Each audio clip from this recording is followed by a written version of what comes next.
안녕하세요. 새로운 세상, 새로운 희망 시대를 열어가는 개벽시대, 개벽선언의 원장 궁아입니다. 오늘은 지난 방송에 이어서 각 제자님들에게 가장 중요하고 또 궁금해하며 알고 싶어하는 주장신과 학렬을 논리형으로 찾는 방법을 공부해보는 시간을 갖도록 하겠습니다. 주장신과 몸주신에 대해서 동영상의 여러 선생님들의 각자의 의견과 또 본인들이 공부해 오신 방식을 보게 되는데요. 이제는 무슨 공부가 됐든 두리뭉실하게 해서는 안 된다고 생각을 합니다. 상대방 사주를 보고 상담을 하듯이 제자 자신의 명확한 사주 분석을 통해서 중요한 주장신 또 몸주신 명패학렬을 찾은 후에 오신 손님들을 상담할 자격이 있다고 생각을 합니다. 수학 공신론으로 나타나 있는 학문을 인연이 되는 각 제자님들께 널리 펼쳐서 타인의 사주 감정 분석 후에 문제점의 원인과 또 해법을 명확하게 찾아서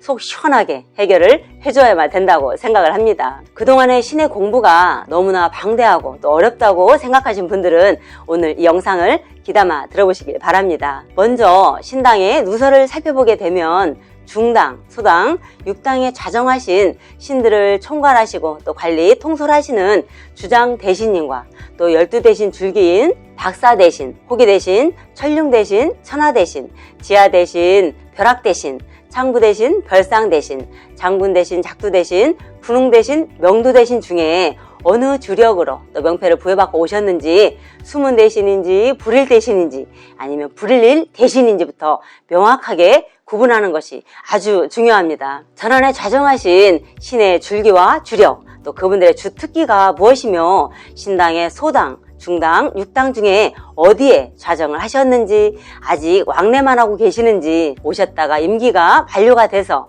본궁으로 가셨는지 아니면 이러한 신의 계열, 계보율법이 있는지조차도 모르고 계신 제자님들도 많이 계신 걸로 알고 있습니다. 그러면 지금부터 주장신 찾는 방법에 대해서 알아볼 건데요. 한마디로 정의를 하자면 주장신 찾는 방법은 두 가지로 나눠 볼 수가 있습니다. 그 첫 번째로는 각 제자마다 타고난 사주를 명확하게 분석을 해보면 본인의 신명 줄기와 또 주장신이 중당, 소당, 육당에 좌정하실 직계 조상신 학렬이 명확하게 나타나 있음을 알 수가 있습니다.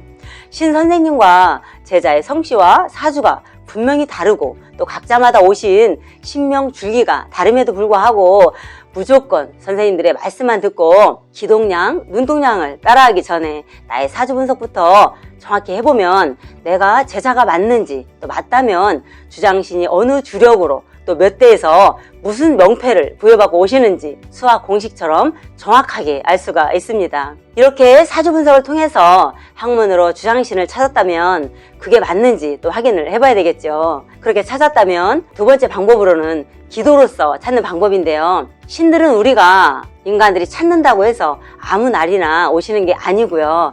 기도 장소와 또 일자, 시간을 정해서 산이나 바다, 허공과 같은 맑고 깨끗한 자연에서 나에게 합의되고 또 신께서 하강하시는 오행산이 있습니다. 예를 들면 화산, 수산, 목산, 금산, 토산 이렇듯이 또한 사방에 사해 바다 중에 방위를 명확하게 알고 난 후에 혼자서 기도를 행하게 되면 영감이나 직감 또는 말문, 화경 등으로 두리뭉실하게 받는 것과 사주에 의해서 정해져 있는 학술론이 있는데 어느 방법이 더 명확할까요? 신께서 하강하시는 고지일자, 또 고지장소, 고지시간이 분명하게 정해져 있으니까 삼계누설, 신계누설, 또 신당누설을 엄숙하게 준수해서 기도하시게 되면 굳이 비싼 비용을 들여서 굿당에서 신굿을 하지 않아도 얼마든지 더 명확하게 가림을 할 수가 있습니다. 무작정 여러 명의 제자님들과 함께 기도 목적으로 명산대처만 찾아다닌다는 것은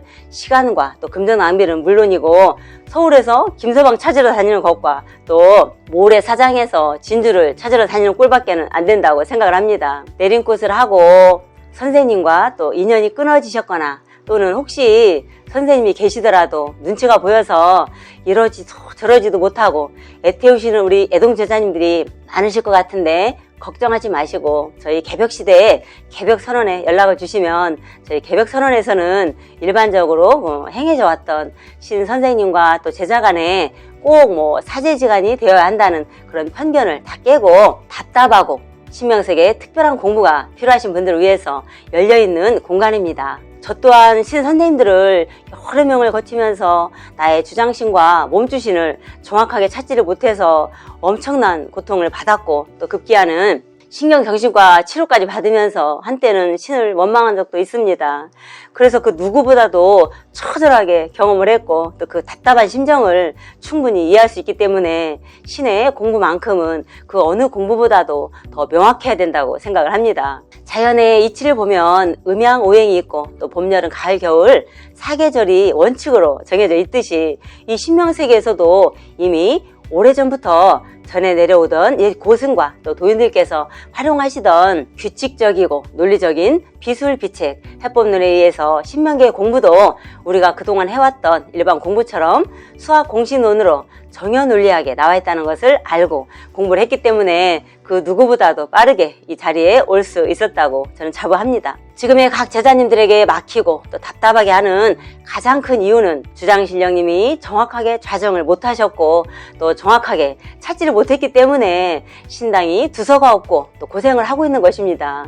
이를테면 예를 들어서 한 가정에는 대주가 있어야지 그 가정이 바로 설 수가 있고, 또 그 한 나라에는 그 나라를 대표하는 대통령이 바로 서야지 그 나라가 바로 설 수가 있는데, 전환에도 주장 신령님이 정확하게 바로 서야 다른 신령님들도 각자의 원력을 받아서 제자의 몸줄을 통해서 대활약을 할 수 있게 됩니다. 신 선생님 또는 주변의 도보아님들의 말만 듣고 아무 날이나 잡아서 무작정 삼산을 돌면서 산신, 또 용궁, 당산맞이 또는 큰 돈을 들여서 진작 구판으로 행사를 할 때나, 또는 신내림굿의 광경을 살펴보게 되면 신령님 원고사하고 문중의 조상이나 또 선망기, 종조상기, 부천에 떠도는 객기, 또는 굿당 주변의 객기들까지 청해놓고 온통 귀신들의 잔치로 끝나는 경우가 허다합니다. 제대로 오시는 참 신령님들은 절대 그런 곳으로 내리지 않습니다. 그래서 많은 분들이 굿당에서 신내림굿을 할 때는 뭐가 보이기도 하고 또 들리기도 한 것 같은데, 신당을 모시고 전환에 앉아서 있으면 아무 느낌도 없다는 말을 많이 합니다. 이제 그동안에 의례적으로 당연하듯이 행해져 왔던 신굿이라는 행위는 신내림, 또 신가림, 신올림이라는 방법이 있는데, 현 시대에 맞는 탈바꿈을 해야 될 때가 왔다라고 생각을 합니다. 왜냐하면 저 역시도 그랬듯이 제자길로 들어설 때는 모든 것이 깨지고 또 힘들어서 바닥을 칠 때 가게 되는데, 그 힘든 상황을 악용을 해서 더 큰 난관에 부딪히게 한다면 이 또한 더 큰 업장이 아닐 수 없기 때문입니다. 지금까지 주장신에 대해서 알아봤는데요. 이해가 좀 되셨나요? 이제는 몸주 대신에 대해서 말씀을 좀 드려보도록 하겠습니다. 우리 제자들은 태어날 때부터 이미 신의 몸주로 태어났다고 생각을 하시면 이해가 좀 빠를 것 같습니다. 간혹 선생님들 중에 몸주신도 중요하다고 이렇게 말씀을 하시는데, 조상 학렬에서 보면은 3대, 4대 외에는 몸주신으로 내릴 수가 없다고 천신계보에 이미 정해져 있습니다. 1대에서 2대, 아니면 5대에서 9대 조상님들을 혹시 몸주로 받아서 모시고 계신 제자님들은 공부를 좀 더 정확하게 하셔서 몸주신의 학렬과 또 명확한 명패를 아시고 제자의 신분으로 거듭나시길 바라는 마음입니다. 신당의 누설을 살펴보게 되면 주장대신님이 계시고 또 12대신이 계시는데, 그 12대신이 각각 제자 몸주로 실릴 때, 예를 들면 창부대신이 실렸을 때는 창부대신이 순간 몸주신이 되는 것이고, 또 별상대신이 실렸을 때는 별상대신이 순간 몸주신이 되는 것입니다. 신주대감이나 또는 몸주대감이라고도 불리는데, 무의 제자가 신이 내리거나 또 귀신에게 씌었다고 할 때 몸주신들이 작용하는 것이라고 생각을 하면 됩니다. 속된 말로 잠자다가 터지는 제자, 또 차 타고 가다가 터지는 제자, 또 내리굿에서 터지는 제자, 이러한 모든 제자들에게 바로 몸주신이 주장을 하는 것이고요. 어느 날 갑자기 잠자다 말고 벌떡 일어나서 내가 글문대감이다, 또 내가 벼락대신이다, 내가 천하대신이다, 이렇게 하시는 분들이 순간 몸주신, 즉 조상신에 해당이 됩니다. 이제 허주와 몸주신과 또 회양신의 옳고 그름을 정확하게 판단하지도 못하면서 내가 보신 분은 무조건 신령이라 하면 맞지가 않습니다. 올바른 제자는 가장 먼저 그릇된 편견부터 버려야 합니다. 회양신령은 제자의 몸주로 절대로 들어오지 않고, 사주 분석을 해보면 3대, 4대 조상이 음과 양으로 분류가 돼서 정해진 명패를 부여받고 오시며 신명과 신령을 정확하게 구분을 해야 됩니다. 정확한 명칭은 3대에서 4대까지는 신명님이라고 하고 5대부터 9대까지가 신령님이란 표현이 정확하다고 보시면 됩니다. 자, 그리고 10대 조에서부터는 인간세계에 내리지 않는 법입니다. 자, 제자들의 몸에 실리는 것은 그분들의 원력을 받아온 조상신들이 몸주로 오시는 것이고요. 지금부터라도 신명 공부를 명확하게 하셔서 제자도 조상신도 함께 격상해야만 사람들에게 무시당하지 않고 추앙을 받을 수가 있으니 깊이 생각하고 또 자신에게 오신 신이 누구인지 먼저 공부하고 쉬운 말로 신이 무엇인지를 알고 나서 나 자신을 알면 막힐 일도 없고 또 제자의 길을 걷는데 어려움이 없으리라고 봅니다. 오늘은 주장신과 몸주신에 대해서 알아봤습니다. 다음 시간에는 주장신과 함께 전환해서 중요한 역할들을 담당하시는 12대신에 대해서 공부해보는 시간을 갖도록 하겠습니다. 저희 개벽선언은 개벽시대, 즉 새로운 세상, 희망시대를 열어가기 위해 첫째, 신과 인간과의 관계, 또 둘째, 자연과 인간과의 관계, 셋째, 조상과 인간과의 관계를 원칙과 규칙에 근거해서 속성 3개월 과정으로 핵심 공부를 교육하고 개벽의 핵심인 운명을 바꾸는 개운법을 통해 명확한 해법을 공부하셔서 능력있고 자신감 있는 제자들이 되시기를 희망합니다. 다음 방영 시간에도 신명세계에 대한 희망의 메시지를 드리도록 노력하겠습니다. 감사합니다.